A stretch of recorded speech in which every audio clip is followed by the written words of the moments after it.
bahwa kita tahu bahwa Pancasila itu, nah selalu yang saya katakan bahwa Pancasila itu adalah bersumber dari nilai-nilai yang berkembang di tengah masyarakat gitu ya, Indonesia pada waktu itu. Nah, ada beberapa hal catatan penting dari diskusi tadi yang perlu saya berikan penekanan. Pertama tentang Nasakom gitu ya. Nah, bahwa memang pada waktu pemerintahan Orde Lama itu terjadi penyimpangan kepada Pancasila sebagai ideologi dengan Soekarno itu menggandeng, ya maunya itu bahwa komunis itu sesungguhnya ideologinya itu tidak diterima di Indonesia, tapi dia mau menggandengkan antara komunis di satu sisi dengan nasionalis serta agama di sisi yang lain gitu ya. Nah, dan kita tahu bahwa sesungguhnya Nasakom itu mendapat penolakan yang besar dari seluruh lapisan masyarakat dan tokoh-tokoh masyarakat juga, sehingga kemudian eh, saya pikir karena Soekarno tetap mempertahankan Nasakom itu sebagai sebuah pilar dari unsur yang ada di negara. Nah, itulah yang kemudian membuat dia jatuh dan kemudian diganti dengan Soeharto. Nah, salah satunya seperti itu. Dan kemudian meletuslah peristiwa G30 SPKI itu. Nah, itu ya. Dan itu salah satu dalam titik hitam dalam sejarah kita bahwa memang terjadi penyimpangan-penyimpangan terhadap ideologi bangsa.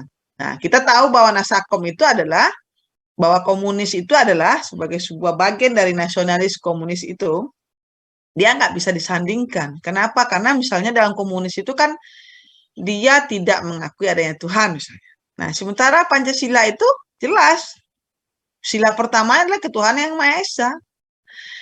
Jadi nggak bisa disandingkan antara komunis dengan agama. Nah, itulah yang membuat bubar ya. Nah, semua kemudian diganti. Nah, sebenarnya tidak hanya Nasakom itu saja yang terjadi penyimpangan-penyimpangan terhadap nilai-nilai Pancasila sebagai ideologi bangsa. Misalnya zaman Orde Baru, Pancasila juga dijadikan sebagai alat untuk melabelkan bahwa ini adalah lawan pemerintah. Jadi kalau dia tidak Pancasilais gitu ya, nah dia dianggap sebagai lawan pemerintah. Nah, seperti itu. Jadi itulah penyimpangan terhadap ideologi Pancasila sebagai ideologi bangsa. Dan kita berkewajiban bersama untuk bagaimana mempertahankan ini. Kenapa? Karena ini bagian dari bangsa kita sendiri. Jadi ini tidak diadopsi dari bangsa lain, tapi kita punya sendiri. Dan itu diambil dari kearifan-kearifan yang ada di masyarakat kita pada waktu itu.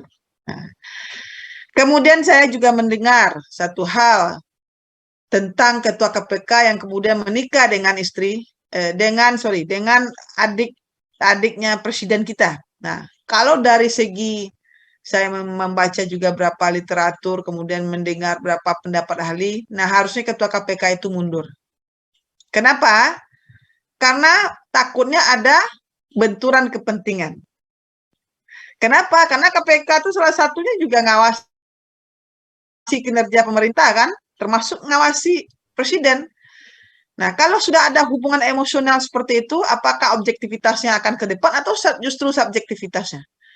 Sementara orang sekarang juga lagi menyorot KPK itu dengan segala keruwetan dan tugas fungsinya yang kemudian menurut orang semakin lemah dalam pemberantasan korupsi.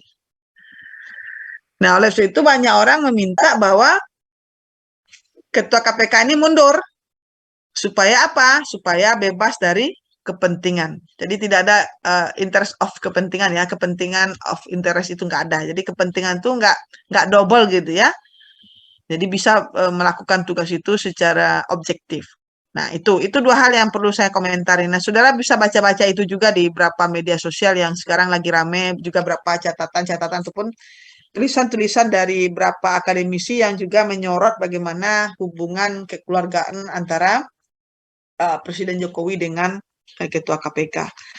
Nah, begitu. Karena apa? Karena ini KPK ini harus independen, dia bukan bagian dari eksekutif, gitu ya. Nah, seperti itu. Nah, kemudian kita bicara Pancasila sebagai ideologi bangsa, bahwa kita tahu bahwa Pancasila lahir ya, dan seperti yang saya sebutkan tadi, dia lahir dari kearifan lokal yang ada di masyarakat kita, gitu ya. Tentu saja sebagai ideologi bangsa memiliki fungsi dan kedudukan sebagai buah dari pikiran manusia. Nah, oleh sebab itu dia harus disesuaikan dengan kondisi yang ada. Nah, ideologi itu berasal dari bahasa Yunani, yaitu idea atau logos. Idea artinya pengetahuan, pikiran, kemudian logos artinya gagasan, pengertian atau ilmu. Nah, dengan begitu kalau kita mengutip beberapa buku, misalnya D.C. Tias, merujuk beberapa definisi. Nah, ideologi diartikan sebagai kumpulan ide atau gagasan, ataupun pemahaman-pemahaman, ataupun pendapat-pendapat, ataupun pengalaman-pengalaman. Nah, itu yang maksud dengan ideologi Pancasila. Nah, ideologi Pancasila itu adalah bagaimana gagasan itu, pendapat-pendapat itu, gitu ya, ide-ide atau gagasan yang dinamakan dengan Pancasila, gitu ya. Nah, setidaknya ada berapa fungsi dari Pancasila sebagai ideologi negara. Pertama itu menyatukan bangsa Indonesia. Nah, gitu ya.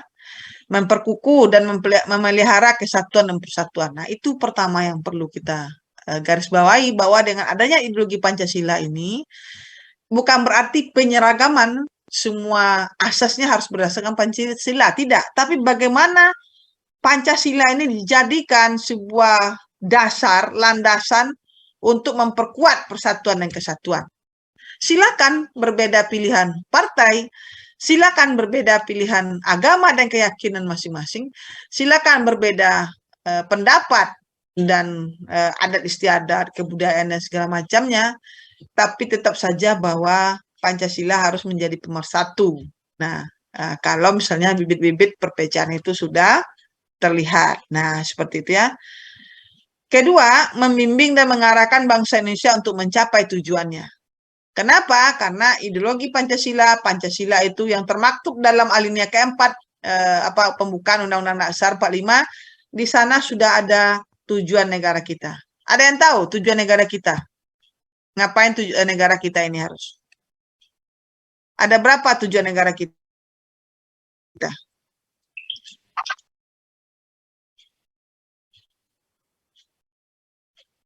Ada berapa? Izin menjawab, Bu. Ya, silakan. Marisa. Baik, Bu. Tujuan negara kita termaktub dalam pembukaan Undang-Undang Dasar Negara Republik Indonesia di alinea keempat, Bu. Oke, apa saja?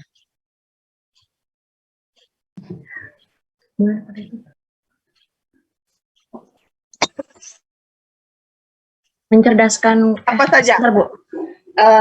Di alinea keempat itu ada mencerdaskan kehidupan bangsa, terus. Silakan, siapa yang mau bantu? Marisa boleh bacain alinea keempat, Bu? Iya, tujuan negara kita tuh memang termaktub dalam pembukaan Undang-Undang Dasar tahun 1945, alinea. Ini, Bu. Kemudian daripada itu, untuk membentuk suatu pemerintah negara Indonesia yang melindungi segenap bangsa Indonesia dan seluruh tumpah darah Indonesia, dan untuk memajukan kesejahteraan umum, mencerdaskan kehidupan bangsa, dan ikut melaksanakan ketertiban dunia yang berdasarkan kemerdekaan, perdamaian abadi, dan keadilan sosial. Itu, Bu, tujuan dari negara Indonesia. Jadi tujuannya adalah apa saja? Untuk tujuannya itu yang pertama, melindungi segenap bangsa Indonesia dan seluruh tumpah darah Indonesia, terus memajukan kesejahteraan umum, mencerdaskan kehidupan bangsa. Oke, mencerdaskan kehidupan bangsa. Kemudian melaksanakan ketertiban dunia yang berdasarkan kemerdekaan, perdamaian abadi, dan keadilan sosial. Nah, itulah tujuan bangsa kita ini. Sudah termaktub dalam pembukaan Undang-Undang Dasar 45. Dan landasan tujuan itu, lanjut ke alinea berikutnya, terdapat pada sila-sila Pancasila. Nah, begitu ya. Jadi tujuan negara kita ada 4. Nah, tujuannya itu harus bersumber pada sila-sila Pancasila yang 5 itu. Nah, artinya apa? Apapun yang dilakukan harusnya tidak boleh keluar dari sila Pancasila itu. Nah, kan seperti itu dia. Nah, kemudian yang ketiga adalah memberikan kemauan untuk memelihara dan mengembangkan identitas bangsa Indonesia. Karena apa? Karena memang identitas bangsa kita itu berbeda. Nah, apa misalnya, tapi kemudian walaupun berbeda, dia tetap satu dan menjadi satu kesatuan. Misalnya apa identitas nasional kita? Ada bahasanya, walaupun kita ribuan bahasa mungkin, tapi tetap bahasa yang kita pakai adalah bahasa Indonesia. Ya begitu ya. Bendera juga, lagu juga gitu ya. Nah, jadi hal-hal yang seperti itulah menjadi pemelihara dan mengembangkan identitas kita.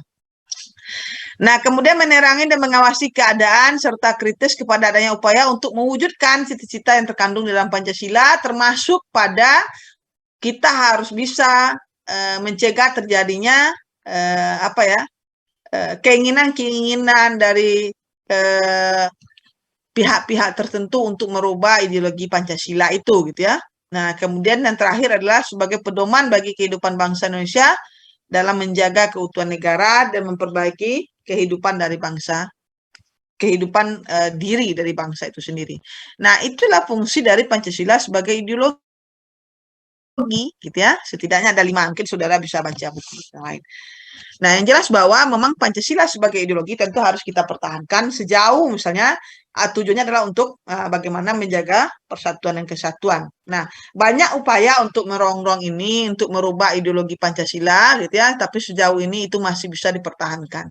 Nah, termasuk tugas mahasiswa adalah bagaimana menjaga, menghayati, mengamalkan nilai-nilai Pancasila itu, sila pertama sampai kelima itu.